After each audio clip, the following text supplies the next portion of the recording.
Let's see. 1, 2, 3. Lots?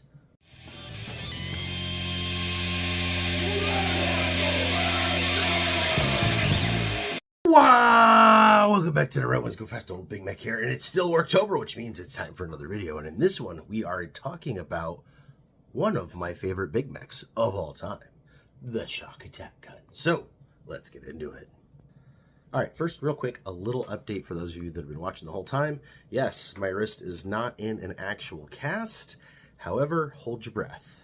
The only reason it is not is because I need to have a CT scan to see if all the little bits and gubbins are back where they're supposed to be, surrounded by all that nice titanium. Because if they're not, I gotta have surgery again. So I am not out of these woods yet. But not having the cast has allowed me a little bit more finger movement, and I'm allowed to manipulate things, use things, but I can't pick up anything heavier than like an empty coffee cup, and even that they really caution on. So can't do a whole lot, but I can work on some minis, and that's what led to today's video, because I had to build a brand new mini so that I could have 3 of the same thing, because that is the rule in Warhammer 40K. Unless it is a battle line or a troop, if you're an old graybeard like me, you can only have 3 copies of anything that's not named. Obviously, you can't have like 3 Ghazghkull Thrakas. There's only 1 Ghazghkull. Those are named characters. But you can have 3 war bosses, although that's a whole nother rant. But you could have 3 squads of Ludas, right? Stuff like that. So battle line and the designated transports. So trucks for us in the Orktober, but you know, Beakies have rhinos and Imperial Guard have chimeras and all that kind of stuff. But yeah, outside of the battle line, rule of 3. Where we run into that issue, especially now and early in Warhammer, there was a middle period. There was a middle period where this wasn't a problem, where all of the kits were super modular and designed to be built a million different ways. But in the early periods, when everything was metal, if you took 3 of something, they were pretty much going to be identical. And nowadays that we have these mono-build plastic kits, everything you do is going to be identical. So what happens when you want to run 3 different, or like 3 copies of that same unit? In this case, the Big Mek with Shokk Attack Gunz. Well, if you're an old graybeard like me, you bring out your whole collection. Now, what do I mean by whole collection? Well, this here is my original Big Mek with Shokk Attack Gunz. By original, I mean the one that has survived my original army, made it to today, has been repainted in today's color scheme, and still logs on. In fact, he was the originator of my orange detailing for the clan, or for my particular army. And that's kind of where I established that as my accent color. So I really like him. He is a super cool model, and one of my favorite units, not to mention one of the best orc units of all time. However, this guy is actually resin. He is the failcast version of a metal guy. Well, I recently got something new. Ta-da! That would be this guy, the brand spanking new Big Mek with Shokk Attack Gunz. And by brand spanking new, I mean the spruce that he came out in 2013. So yeah, he's getting on 12 years old now. But honestly, this model cooks. This thing holds up great. You've got this snotling here getting sucked into the tube. You've got all of this great 3D detailing in the way that it multi-parts together. I love the little lump here of the other snotling already inside. And it goes through the Shokk Attack Gunz and pops out here and ends up in the warp. I super duper love the little lightning bolts on there. In fact, on my original one, you saw I had painted some lightning bolts on the orbs to try to emulate this model because I liked it so much. So yeah, I just picked him up and I built him this Orktober to add to my force. Now I know what you're thinking. You're saying, Big Mek, that's 2. You said 3. I did. Ta-da! The original Shokk Attack Gunz. Now this one is missing some pieces. I do not have the little vacuum thingy that goes down there, but I do have the main orc, and I do have the main Shokk Attack Gunz, and it still has 3 balls, and I can come up with an arm for this side and figure out how to make it work. But yeah, look at that gob. This was back when orcs were more like goblins than the orcs that we know and love today, but he still works. In fact, other than the base size and kind of needing to make him a little wider, with that arm, he is the exact same size as all of the other ones. This has not changed in all of these decades. That height is nearly identical. Those Shokk Attack pieces are nearly identical in size. In fact, I bet you could probably interchange these with each other if you really, really wanted to, which is just so stinking cool to me that this unit has stayed like this for so long. I think that's part of what makes it so iconic is it doesn't matter when you started playing 40K. It doesn't matter how long you've played 40K. If you've done anything against orcs, you've probably come across one of these guys. And because they are all so similar, it feels right. It feels good. So yeah, I am super stoked to have the complete collection of Shokk Attack Gunz. So what are my plans with these? Well, obviously, I'm going to prime and paint up the new one to match my middle one now, but I'm also going to get the old one ready to go. So I'm going to put him on the correct size base. I'm going to give him a left arm, but the big thing is going to be coming up with what to do about missing the suction piece and putting a snotling on the base to go with it. Now, the fun part is in my bits, I actually have another one of this snotling and that suction cup section from a Big Mek with Shokk Attack Gun. I don't know how or why or where I got it, but I got it. So I think I'm going to try to use that with the old sculpt here. That way he's sucking up a snotling too, and then I will have my 3 units. Are you tired of hearing ads about the shapes of spaces and shirt companies that don't have anything to do with the thing you're watching? Well, you're in good hands, because here at The Red Ones Go Faster, we don't do any of that. The only sponsors we have are from our friendly local game stores and old Big Mek himself. Our merch store at theredonesgofaster.com is where you can find old Big Mek's official drip, including the Go Faster design, Red Squig stuff, and brand new gear just for Orktober.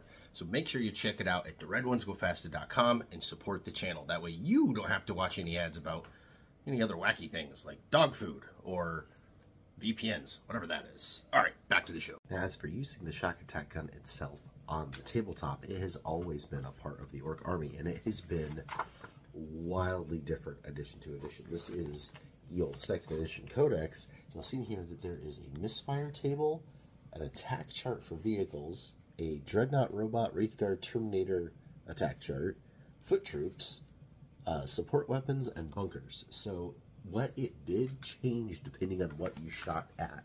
Now, of course, the lore behind the Shokk Attack Gun is that it actually vacuums up a snotling and projects it through the warp of all things to wherever the Big Mek is pointing it. Even if where he's pointing it is literally inside of a beaky. Yeah, that snotling's going to dig around and do all sorts of damage, hence all of the different damage charts.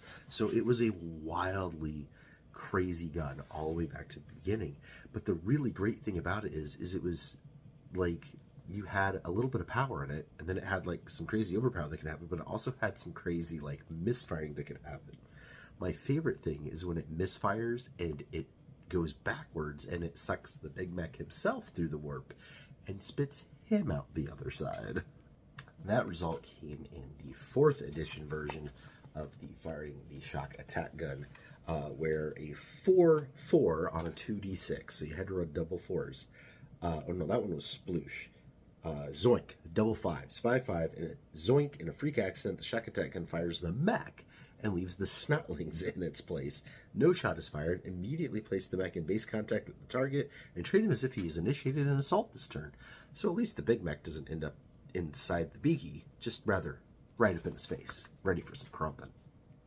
But again, this thing was wildly unpredictable. If you rolled snake eyes, not only did you lose the Big Mek with Shokk Attack Gun, but all models within D6 inches were removed from play. All models. Your side, opponent's side, didn't matter. Doesn't matter how many wounds and vulnerables, they're just gone. the Shokk Attack Gun explodes and makes like a little mini warp bubble black hole. Conversely, double 6s was rawr, and in that one, the tunnel opens a hole into the warp itself, and all of the demons come slathering out and sucking anything back with it. So any model hit by the gun is just removed from play. Again, this was back when There was no feel no pain. There was no like invulnerable that could save you. There were no command thing. Like if you were removed from play, you were done for. So getting double sixes on that and removing some really, really scary thing from play, like the Avatar of Cain or something like that, was really powerful. And that's why the Shokk Attack Gunz has always been great in your army. Now, unfortunately, like most of the really cool, flavorful orc rules that no longer exists in 10th and a half edition, the Big Mek with Shokk Attack Gun is just a regular old heavy weapon. It's blast heavy, 60 inch range, d6 plus 1 attacks, yada yada yada. Boring. It doesn't do anything crazy if you miss. It doesn't do anything overpowered if you hit.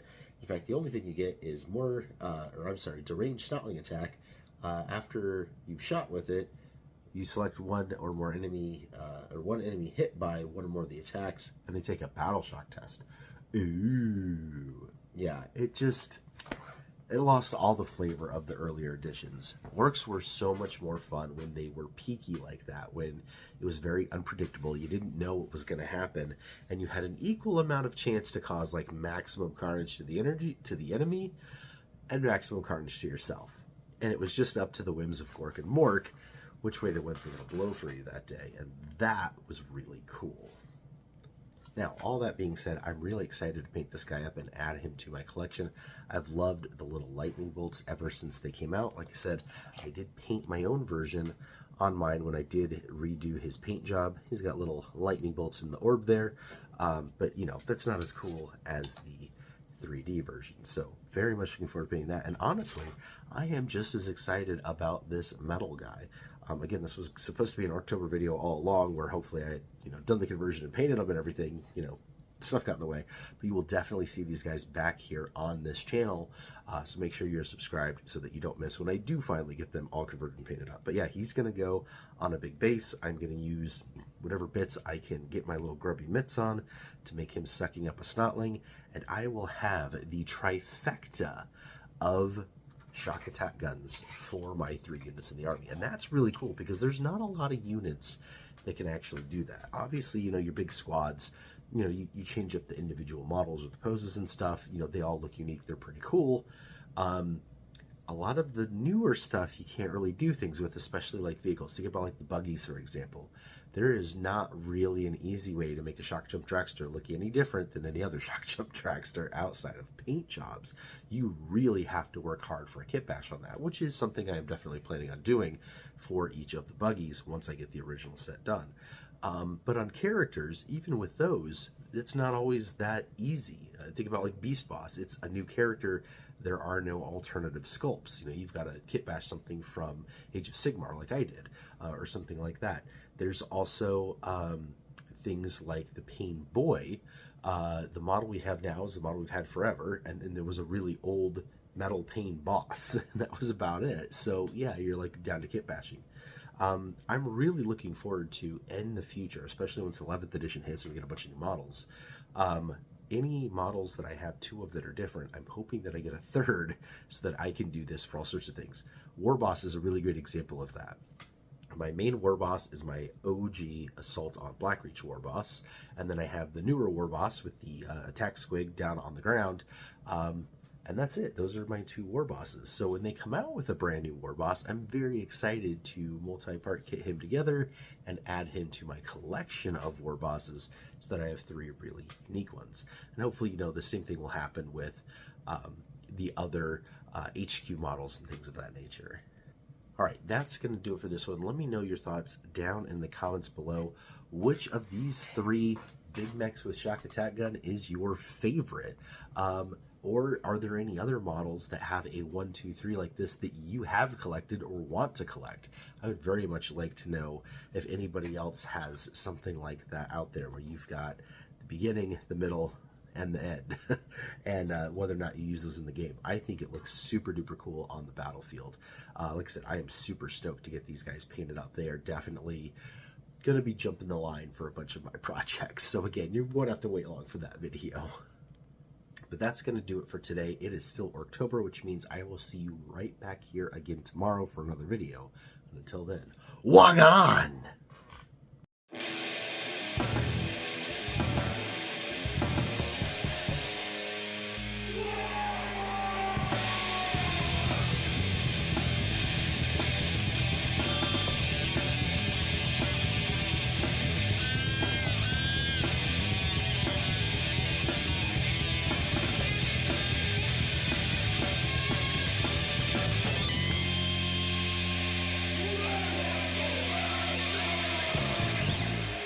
That's what I call a truck. Look, there's even a get into back driving too.